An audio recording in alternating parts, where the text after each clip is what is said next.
रोशनपुर नाम के गांव में चंदा और शांति नाम की जिठानी और देवरानी रहती थी। चंदा का पति बहुत पैसे वाला था। उनके पास किसी भी चीज की कोई कमी नहीं थी और उसके विपरीत शांति का पति बहुत ही गरीब और नशेड़ी था। शांति चंदा के घर में काम करके अपना घर चलाती थी। भाभी, घर पर खाने के लिए कुछ भी नहीं है। अगर आप थोड़ा खाना दे पाए तो बहुत मेहरबानी होगी। मुझे जो भी पैसे मिलते हैं वो तो आपके देवर नशे में उड़ा देते हैं। ये तुम लोगों का ना रोज रोज का ड्रामा हो गया है। अब देवर जी कमाते नहीं है तो मैं क्या करूं? तुम्हारा पति तो तुम्हारी सारी कमाई दारू में उड़ा देता है। रहने दो भूखा उसे। अरे ऐसे मत बोलिए भाभी, आप तो जानती ही हैं कि वो मन के कितने साफ हैं, पर इस बेरोजगारी के कारण उन्हें दारू पीने की लत लग गई है। अरे अपना ये रोना गाना बाद में कर लेना, पहले काम निपटा ले घर का। मेरा और टाइम खराब ना कर। जा गेहूं पीस ले, फिर तुझे कपड़े भी धोने हैं। शांति रसोई घर में जाकर गेहूं पीसने लगती है। पीसते पीसते कुछ गेहूं वहां कपड़ों में गिर जाते हैं, जिसे देखकर उसके दिमाग में एक आइडिया आता है। क्यों ना ऐसे ही थोड़े गेहूं मैं अपने पल्लू में बांधकर घर ले जाऊं, फिर एक बर्तन में जमा कर लूंगी और उसे पीसकर रोटी बना लूंगी। कुछ दिन तो ऐसे ही चलता रहा, मगर फिर एक दिन चंदा ने शांति को ऐसा करते हुए देख लिया। अरे पहले तो मुझे लगा तुम लोग बस गरीब हो, पर तुम लोग तो चोर भी हो। चोरनी कहीं की। मुझे तो लगता था तू गेहूं पिसती है, पर तू तो अपने पल्लू में गेहूं छुपाकर ले जाती है। निकल मेरे घर से। मुझे माफ कर दो भाभी, हमारे पास खाने के लिए एक दाना तक नहीं था, इसलिए मुझे ये सब करना पड़ा। अरे तुम लोग मेरे रिश्तेदार हो, इसीलिए दया कर कर तुझे मैंने अपने घर पे काम पर रख लिया, पर तू और तेरा पति हमारे खानदान का नाम मिट्टी में मिलाने पर उतारू हो चुके हैं। आपको मुझे जितनी गालियां देनी है दीजिए, मारना है तो मार भी लीजिए भाभी, पर मुझे काम से मत निकालिए। परिवार की बात है, वरना कोई और ऐसा काम करता ना तो धक्के मार कर कब से घर का बाहर निकाल दिया होता। रोते रोते शांति अपने घर चली जाती है, जहाँ उसका नशेड़ी पति कहता है, अरे कहाँ रह गई थी कामचोर? इतनी देर क्यों कर दी? आज पैसे लाई कि आज भी खाली हाथ वापस आ गई है? अपने हाथ दिखा। जरूर पैसे छुपा लिए ताकि मैं दारू ना पी पाऊं। नहीं जी, मैं आपसे क्यों छुपाऊंगी, और अभी आप दारू पीने की बात कर रहे हैं, उसी कारण तो आज हम लोगों की ये हालत हो गई है।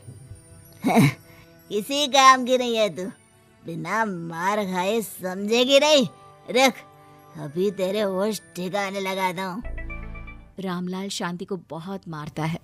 शांति का मन दुखी हो जाता है और वो गांव के तालाब के पास के एक पेड़ के नीचे बैठकर फूट फूट कर रोने लगती है। मैंने कभी किसी का बुरा नहीं किया, फिर भी भगवान मेरे साथ ऐसा क्यों कर रहा है?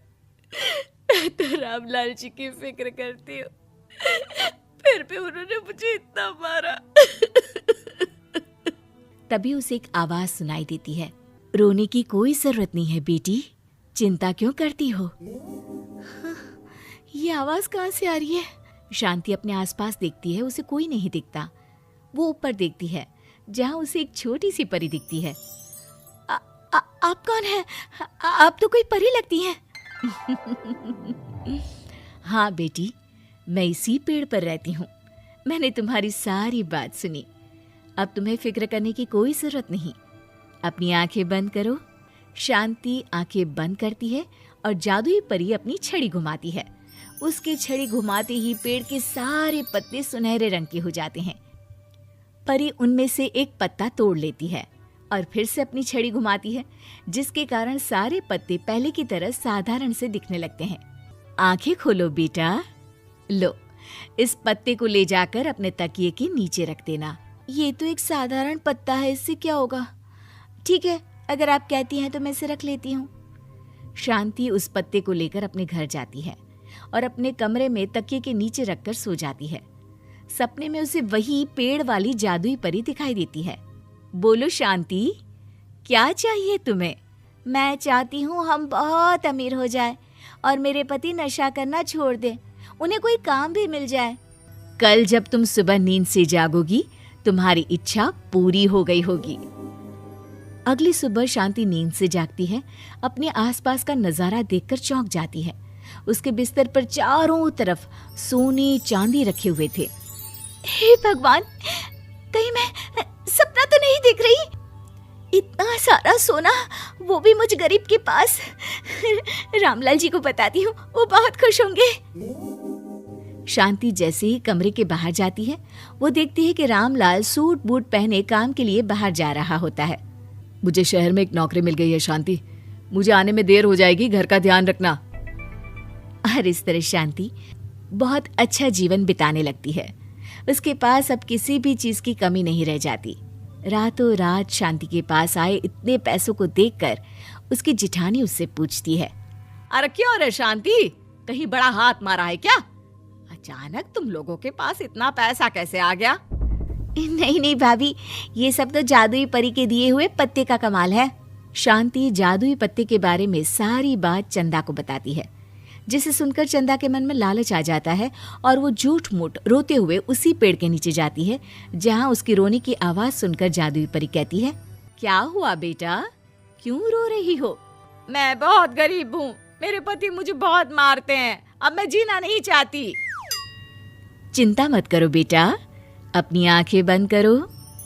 जादुई परी चंदा को भी उसी पेड़ का एक पत्ता देती है और तकिए के नीचे रखने को कहती है। चंदा उस पत्ते को लाकर अपने तकिए के नीचे रख लेती है और अगली सुबह जब उठती है तो उसके कमरे में चारों तरफ सांप बिच्छू रहते हैं। अरे बचाओ बचाओ, कोई मुझे बचाओ, ये कैसा पत्ता है जिसे लाने के बाद उस गरीब शांति के पास तो इतना सारा सोना आ गया, और मेरे चारों तरफ ये सांप बिच्छू, अरे कोई बचाओ।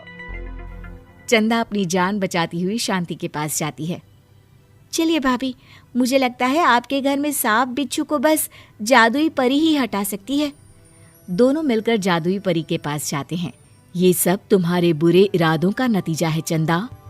तुम झूठ मूठ बस पैसे के लालच के कारण यहाँ आकर रो रही थी, इसीलिए तुम्हें जादुई पत्ते ने उसकी सजा दी।